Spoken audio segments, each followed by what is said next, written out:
High, কেমন আছেন সবাই? আমি আবার এলাম একটা নতুন ভ্লগ নিয়ে। এই দিনটা ছিল রথযাত্রা, তাই এই দিন ছিল আমার ছুটির দিন। সকালে দুটো টিউশন পড়িয়ে তারপর গেলাম কাকিমার বাড়ি। কাকিমার বাড়িতে ছিল আজ গৃহপ্রবেশ, মন্দির প্রতিষ্ঠা আর ব্রহ্মা পূজা। আমি গিয়েছিলাম একটু সাহায্য করতে। আলপনা দিলাম আর প্রদীপ সাজালাম। তারপর খাওয়া দাওয়া সেরে নিলাম।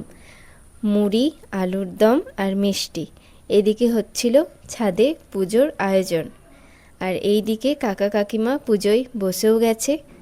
আর এটা ছিল রাধাকৃষ্ণের মূর্তি, খুবই সুন্দর।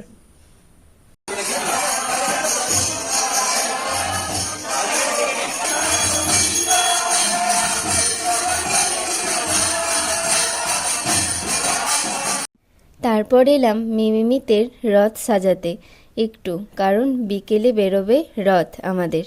তারপর এইদিকে চলছিল ঠাকুরের নাম গান। এরপর দুপুরের খাবার সেরে নিলাম। তারপর সবাই মিলে একটু ছবি তোলা হলো।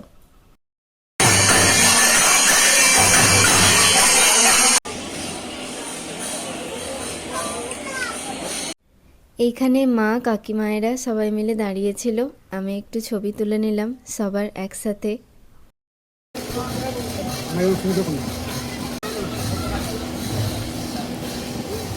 মিমি সাইড। বিকেলে বেরোলো আমাদের রথ, আর সাথে দেওয়া হচ্ছিল লুচি প্রসাদও। মিমিমিত ধরে টানছিল রথ, আর সাথে পাড়ার বাচ্চারাও।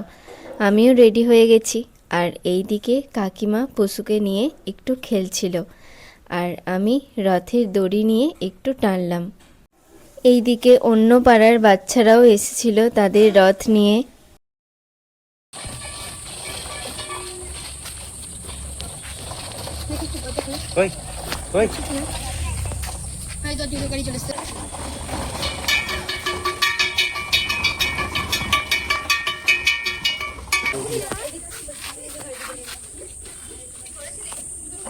তারপর আমাদের রাস্তা দিয়ে যাচ্ছিল রথ, সেটা দেখতে গেলাম। এটা ছিল বকুলতলার রথ, আর সাথে দিচ্ছিল খিচুড়ি প্রসাদও।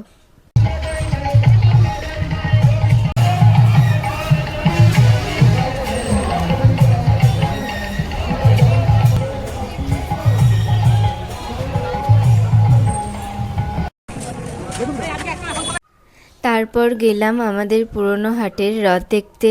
রথও দেখলাম, সাথে রথের দড়িও ধরে একটু টানলাম। তারপর গেলাম মেলায়। প্রতি বছরই এইখানে ছোট করে মেলা বসে, আর মেলায় গিয়ে কিছু না খেলে হয়। আমি, মা, ভাই আর কাকিমা গিয়েছিলাম। মেলায় দোকানদানি দেখানোর মতন কিছু নেই, সবই যা বসে প্রত্যেক বছরই তাই একই জিনিস। এখন কেনার মতো আমার কিছু মেলায় নেই, তাই কেনাকাটা ছাড়ো, খাওয়ার দিকে চলো। মেলায় গিয়ে খেলাম পাপড়ি চাট আর আইসক্রিম। আর মেলায় গিয়ে দেখা হয়েছিল আমার স্টুডেন্টের সাথেও। এইভাবেই কেটেছিল আমার রথযাত্রার দিন। তোমাদের কেমন কেটেছে কমেন্ট করে জানিও। তো চলুন, ভিডিওটা তাহলে এখানে শেষ করছি। আসবো আবার নতুন ভিডিওর সাথে। ভালো থাকবেন, আর ভিডিওটা যদি ভালো লেগে থাকে তাহলে একটা লাইক করে দেবেন।